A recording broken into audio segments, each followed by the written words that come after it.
Berbagai kalangan mengaku keberatan dengan dinaikannya pajak pertambahan nilai atau PPN dari 11% menjadi 12% per Januari 2025. Kenaikan PPN ini tentu akan berdampak pada perekonomian masyarakat.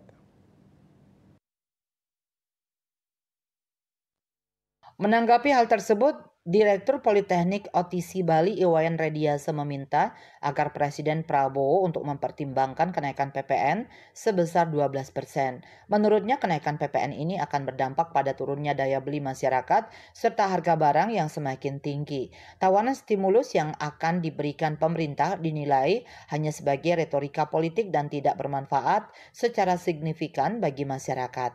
Semestinya pemerintah lebih fokus pada pemberantasan korupsi sehingga uang hasil kejahatan korupsi bisa digunakan untuk kesejahteraan masyarakat. Untuk itu pihaknya berharap agar pemerintah mengkaji ulang terkait kenaikan PPN 12%.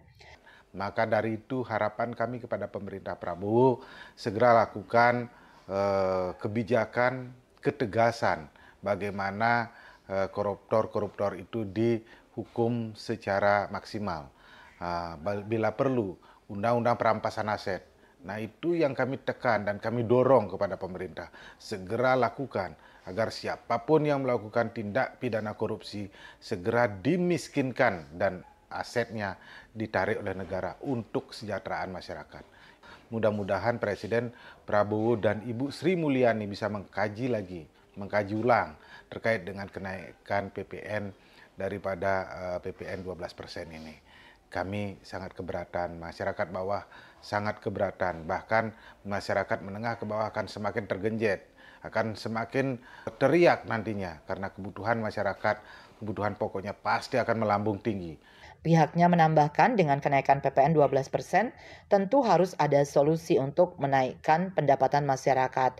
Bonus demografi yang dimiliki Indonesia perlu dimanfaatkan untuk meningkatkan kualifikasi sumber daya manusia. Peluang bekerja ke luar negeri bisa menjadi salah satu solusi untuk meningkatkan pendapatan masyarakat. Tentu kami salah satu dari akademisi perguruan tinggi vokasi Politeknik OTC, kami memberikan imbauan kepada masyarakat. Kami ingin supaya masyarakat Indonesia ini tidak terjebak dengan kenaikan PPN 12% ini. Kalau kita tetap menggunakan pola lama, kita tetap mengandalkan pendapatan yang ada saat ini, saya rasa kesenjangan akan semakin jauh antara orang yang miskin dengan orang yang sukses di Indonesia. Maka dari itu, mau tidak mau kita harus mulai berbenah. Kita harus merubah mindset kita. Bagaimana kita bisa mendapatkan penghasilan melebihi daripada 10 juta. Karena kalau di bawah 10 juta saya rasa akan hidup pas-pasan terus-menerus. Polanya adalah kita tingkatkan skill knowledge kita, kemudian kita matchingkan kualifikasi kita dengan permintaan di industri.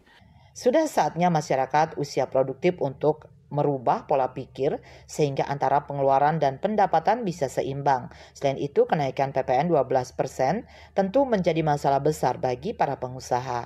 Andika, Bali TV.